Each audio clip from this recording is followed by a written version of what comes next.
আসসালামু আলাইকুম। সৌদি আরবের জেদ্দা বাঙালি বারমায়া মার্কেট থেকে আজকে আমি আপনাদের সামনে চলে আসলাম। এই যে দেখেন সুন্দর সুন্দর হাঁস আমরা আজকে বাজার করার জন্য আসলাম। এটা হচ্ছে জেদ্দায় বার্মা মার্কেট বলে পরে যে কেউ চিনে। আমরা এখানে আসছি মুরগি নেওয়ার জন্য, বড় বড় মুরগি আছে, এই মুরগিগুলো আজকে নেওয়ার জন্য আসছি আমরা। তো দেখা যাচ্ছে এখানে তিতি মুরগি আছে, কোয়েল পাখি আছে, তারপর দেশি মুরগি আছে, পাকিস্তানি মুরগি আছে। তিতি মুরগির দাম একটু বেশি চাইলেও 40 টাকা।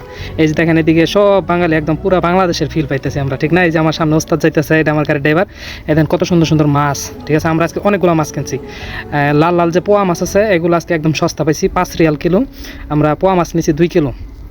এই যে মায়া মাছ দেখতেছেন, এই মায়া মাছ 18 রিয়াল 1 কিলোর দাম, 1 কিলো নিছি। আর এই যে পাশে চিংড়ি মাছ নিছি হাফ কেজি। তারপরে এই যে আপনার কুরাল মাছ, ছোট ছোট কুরাল মাছ নিছি 1 কেজি। তারপরে বাইলা মাছ নিছি 1 কেজি। তারপরে আপনার এই যে উটের মাংস, এটার কয় জামাল লাহাম, ঠিক আছে? উটের মাংস 25 রিয়াল কিলো, হাড্ডি সহ মিক্স, ঠিক আছে? আর পাশে আছে গরুর মাংস 30 রিয়াল কিলো। এই যে দেখেন কত সুন্দর সুন্দর উটের পাও, একটা পাও আমি আলগে দিতে পারবো না, এত বড় বড় পাও। তো আমি দেখে অনেকক্ষণ দাঁড়াই আসছিলাম, ঠিক আছে? পাওগুলো আমার খুব পছন্দ হলো, কিন্তু কোটা বাসার সমস্যা থেকে এই জন্য আনলাম না, পরিষ্কার করতে অনেক সময় লাগবে। এমনিতে আজকে অনেকগুলো মাছ কিনা ফেলাইছি। আবার ওদিকে মুরগির দোকানে বইলে আসছি একটা মুরগি কাইটা রেডি করার জন্য, 30 রিয়াল একটা মুরগির দাম। মুরগির ওজন প্রায় 6 থেকে 7 কেজি ওজন। কাটাকাটির পরে দেখা যাক কতটুকু হয়। তো এই যে দেখেন আমরা পাশে আবার আরেকটা মাছের দোকানে চলে আসলাম।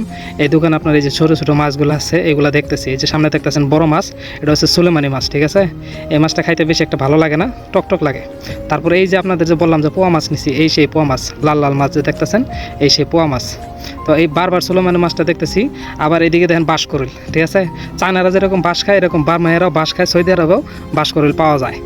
তো এই হচ্ছে আজকের আমাদের বাজারঘাট।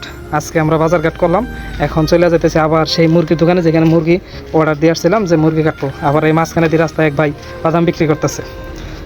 তো শাক সবজি যা কিছু লাগে সব আছে। আল্লাহ হাফেজ।